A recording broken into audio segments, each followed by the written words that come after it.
Excuse me. Way to start it, huh? Greetings, everybody. It is GleeCon here with another episode of Lore of Warcraft. We are quite close to the end of this book. Things have finally started to turn slightly. Wouldn't say if I would say they're turning in the favor of our heroes, but at least now they might have a fighting chance. All right, let's see what happens here in episode 23. And you can find out what happens if you just stay a while and listen. Now, Furion thought he had outfoxed Lord Xavius, but once again it was the young night elf who had played the fool.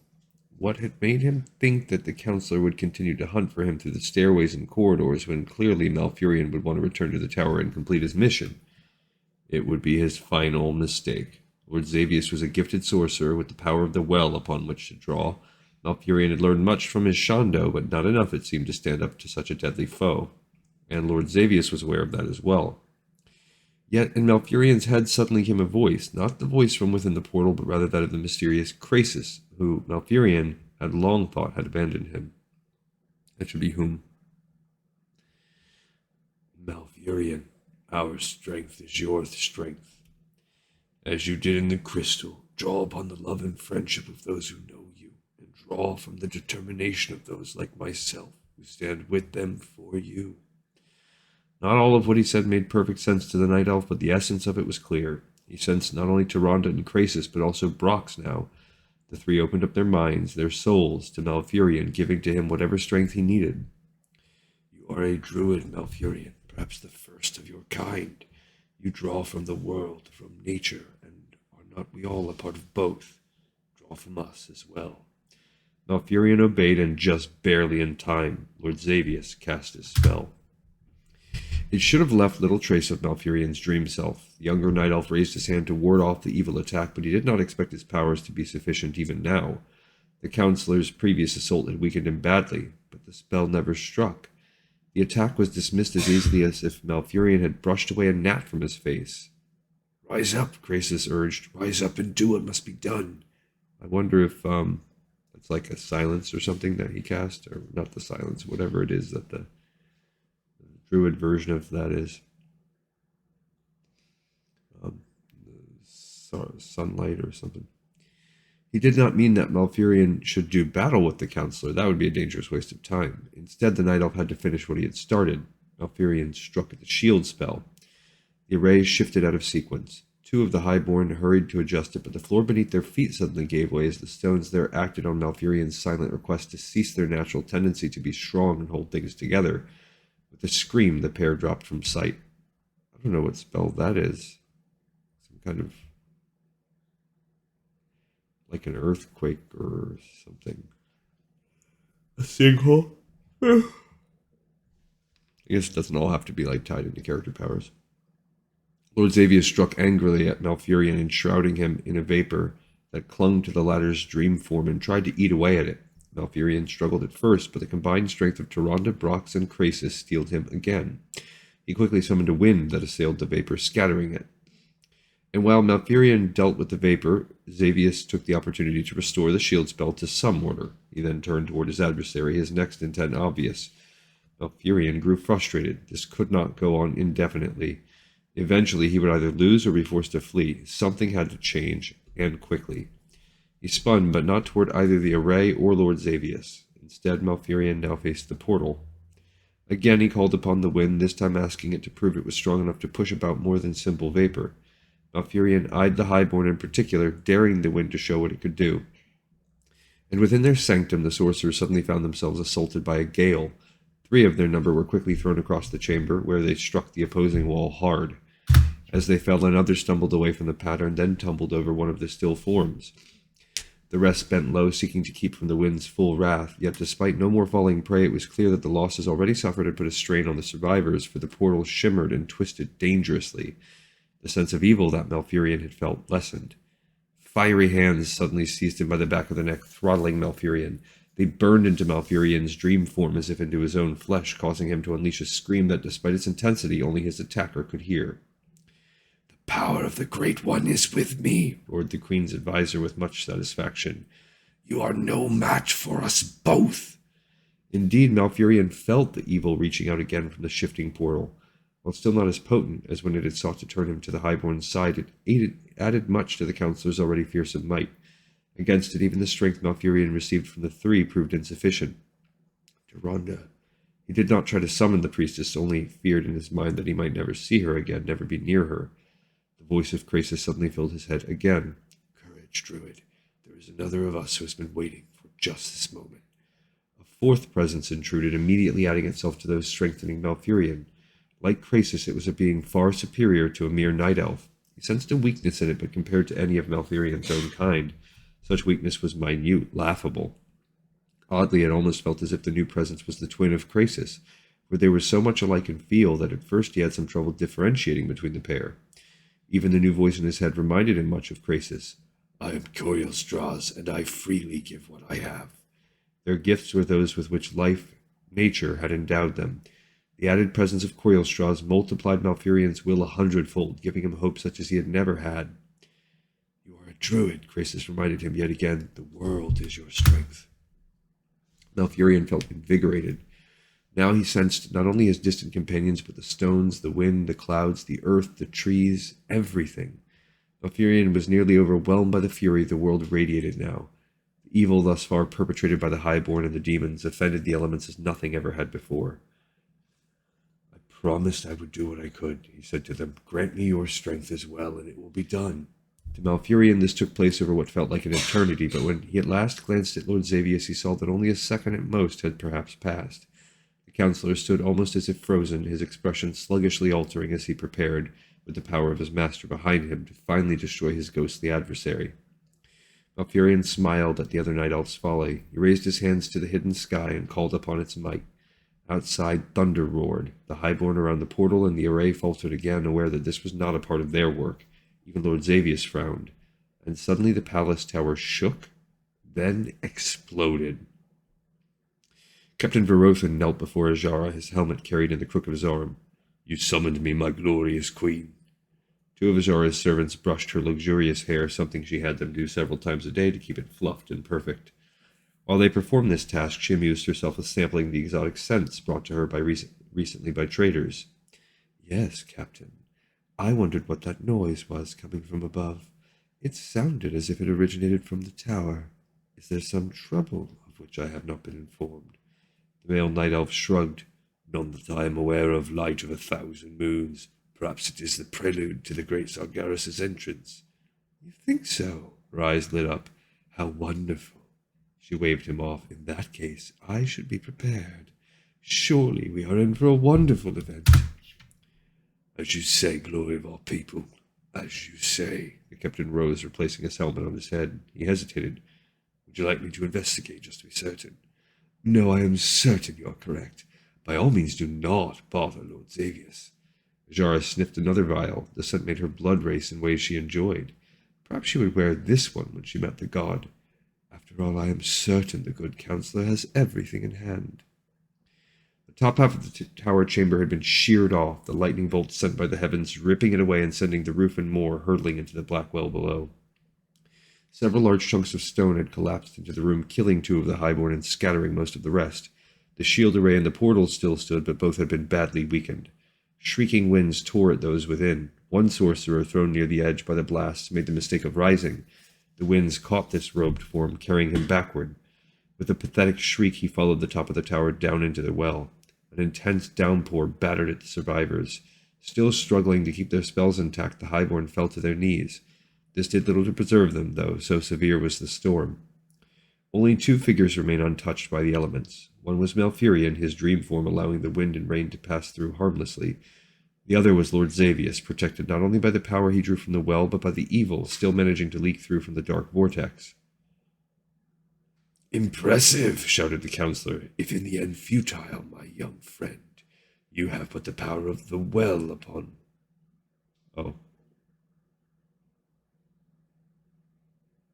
Not sure. Shouted the counselor. Upon which to draw, while I also have the might of a god. Yeah, that was Xavius. His remarks made Malfurion smile. The Lord Counselor did not yet realize what he now fought. He assumed that he still simply faced another adept sorcerer. No, my lord, the young night elf called back. You have it turned round. For you, there's only the well and the supposed might of a demon that claims godhood. For me, there's the power of the world itself as my ally. Xavier sneered. I've no more use for your babbling. Malfurion felt him summon from the well such power as surely none before ever had. It jarred the druid for a moment, but then the strength that served Malfurion reassured him. You must be stopped, he declared to the counselor. You and the thing you serve must be stopped. Whatever spell Lord Xavius intended to cast, Malfurion would never know. Before the counselor could complete it, the elements themselves assailed him. Lightning struck again and again at Xavius, burning him from within and without. His skin blackened and peeled, yet he did not fall. The rain became a torrent that poured all its might down on Malfurion's foe. Xavius seemed to melt before the younger night elf's eyes, flesh and muscle sloughing off, and yet the counselor still strained to reach him. Then thunder cracked, thunder so loud that what remained of the tower shook, sending another of the highborn into the dark waters of the well. Thunder so loud it shook Malfurion himself to his very being. Thunder so loud that Lord Xavius, counselor to the queen and highest of the highborn, shattered. He howled like one of the hellish fell beasts as he exploded, a howl that continued even as the pieces scattered in the air. The cloud of dust that had once been the advisor spun around and around, tossed about by an angry, fearsome wind. The remaining highborn finally abandoned their posts, fleeing from the wrath of the one who had bested their feared leader. Malfurion let them depart, knowing that he had depleted himself beyond measure, but still needing to deal with one final matter. With Lord Xavius no longer there to protect it, the shield array collapsed easily. A simple gesture from the young druid finally dismissed the evil spell, removing at last the possible impediment to his people's survival.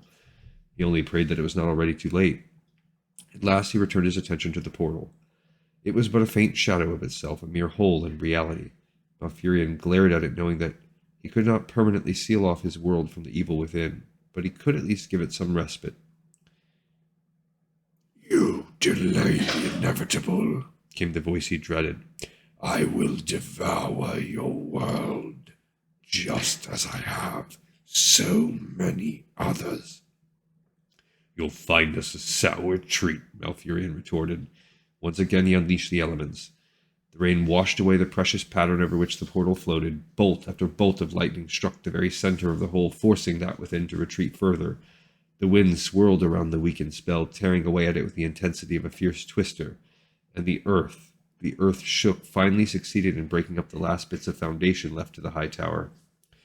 With no corporeal form, Malfurion had nothing to fear from the collapsing structure. Despite his growing weariness, he watched it all happen, determined to see for himself that there would be no last reprieve. The floor tipped. Instruments of dark sorcery and pieces of what remained of the walls clattered toward the lower end. A tremendous groan accompanied the collapse. The tower fell. As it did, the portal closed in on itself, rapidly shrinking. A sudden suction caught Malfurion off guard. He felt his dream form pulled by a powerful force toward the vanishing hole. I will still have you, came the faint yet baleful voice. The night elf struggled, urging his dream form away from the gap. Dust flowed through him and into the shrinking portal. Other refuse followed. The strain became unbearable. He was dragged closer and closer. Malfurion, Tyrande called. Malfurion. He clung to her call, trying to use it as a tether. Below him the last of the tower joined the rest in the dark abyss of the Well of Eternity. Only Malfurion in the tiny but malevolent hole remained. Tyrande, he silently called. He shut his eyes, trying to picture her, trying to come to her. I have you, said a voice he could not identify. The world turned upside down.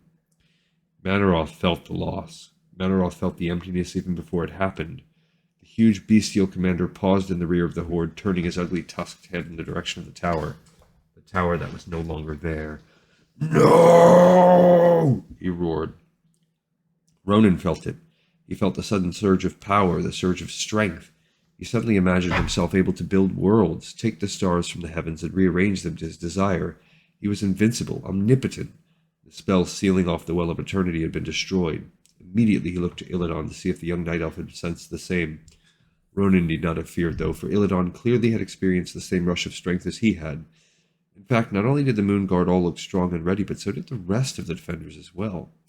The Well and the Night Elves are one, the wizard realized. Even those who could not cast spells were still tied to it to some extent. Its loss had stripped them in ways that they could never realize. Now, though, Ronan saw in every figure from Lord Ravencrest down to the lowliest soldier a renewed confidence and determination. Truly they now thought themselves unbeatable by any force, even the Burning Legion. Horns blared. The Night Elves gave a collective roar, well matching anything emitted prior by the demons. The front lines of the Legion faltered, not at all certain what this abrupt change meant. "Have at them!" shouted Ravencrest. The defenders surged forward. Demons suddenly found themselves harried as never before.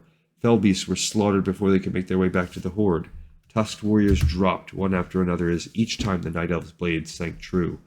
The encroaching legion was stopped dead in its tracks. Illidan led the Moon Guard against the invaders, continuing to guide their efforts through his own spells. The land itself rippled beneath the burning legion's feet, tossing demons about as if they were nothing. Several of the winged Doom Guard burst into flames as they darted overhead, becoming instead fiery missiles that added further mayhem to their own ranks.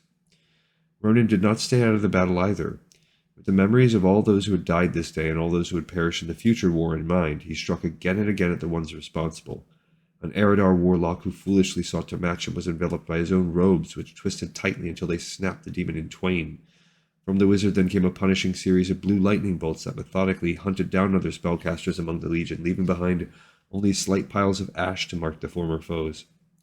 For the first time, true pandemonium broke out among the fearsome warriors.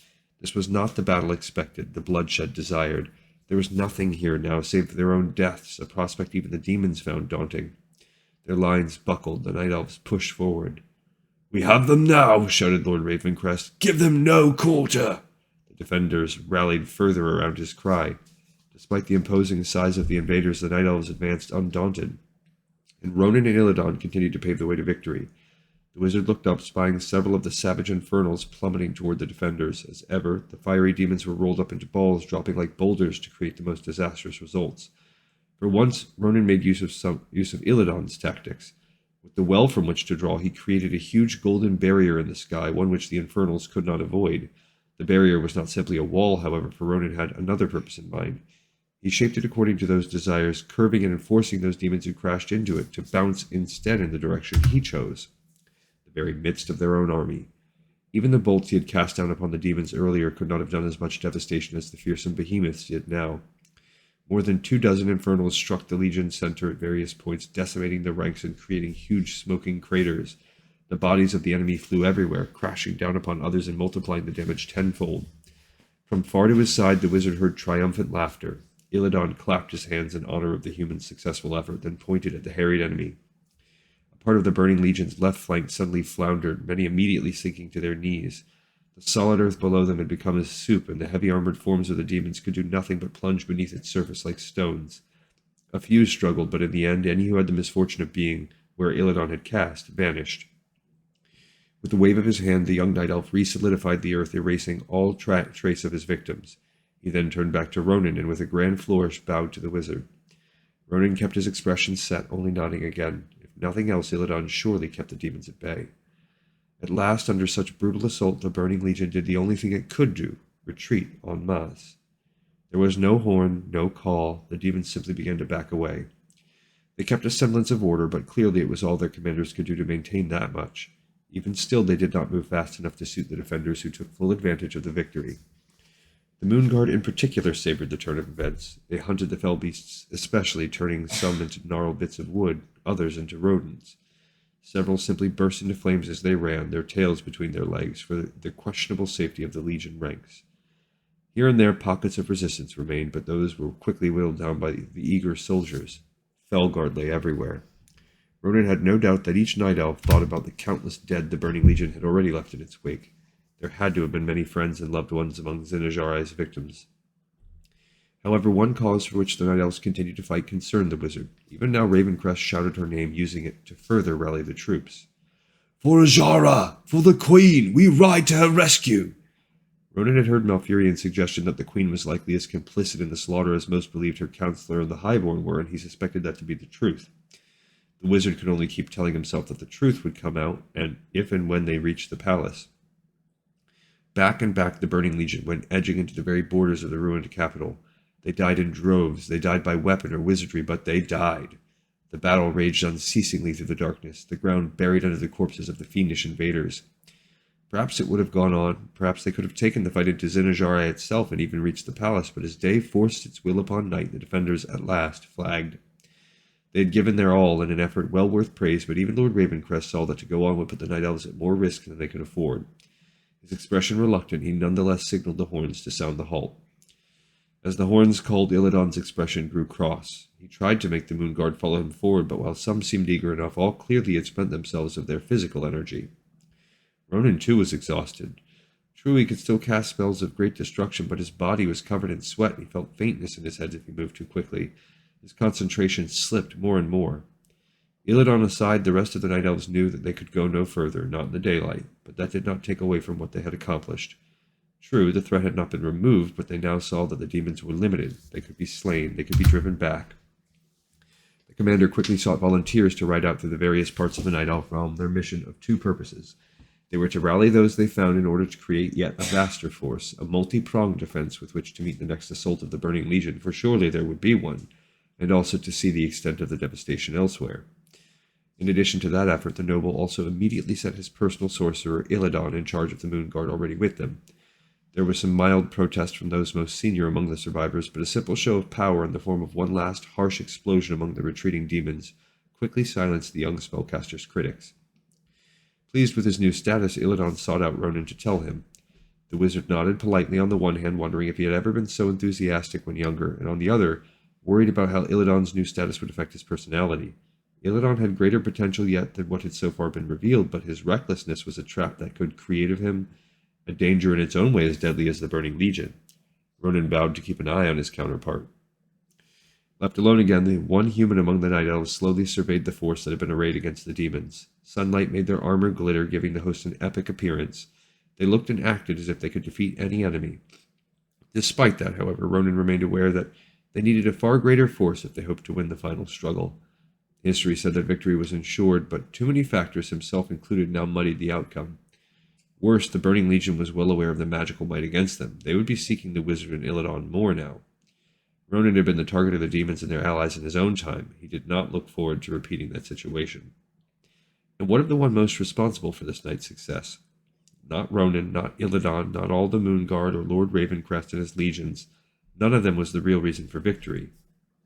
What? The weary wizard thought as he gazed out at dark Zinajara and the disorganized horde. What has happened to Malfurion? Okay.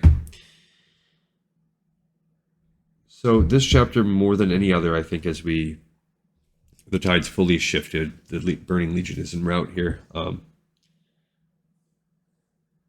And we can tell, we've got 1 or 2 chapters left, that we are wrapping up this story arc. Something's got to propel us into a trilogy.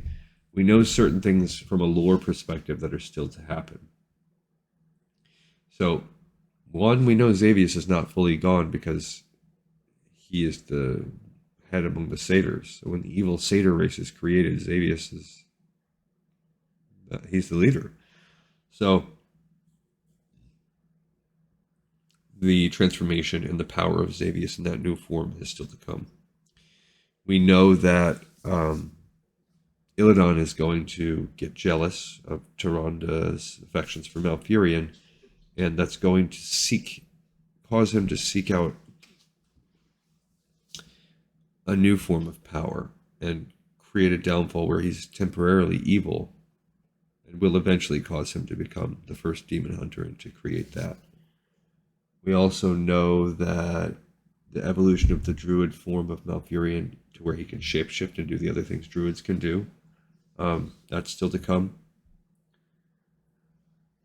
Ultimately, we also know the Well of Eternity here is going to burst and sunder the land. I feel like they could do that toward the end of the second book, because you could have a lot of time spent as the aftermath of the world once sundered. So we've got a lot of things that could be happening here to where this first book really leaves a lot to further happen. I don't know if Ronan is an actual character, nor Krasis, although Krasis and Corielstraws sound familiar, or if he was created just for this book. It's another interesting thought. All right, those are just the thoughts that were in my head. But we have another episode in the pipe, 5x5. Appreciate you guys. Thank you for listening. I'll see you on the next episode of Lore.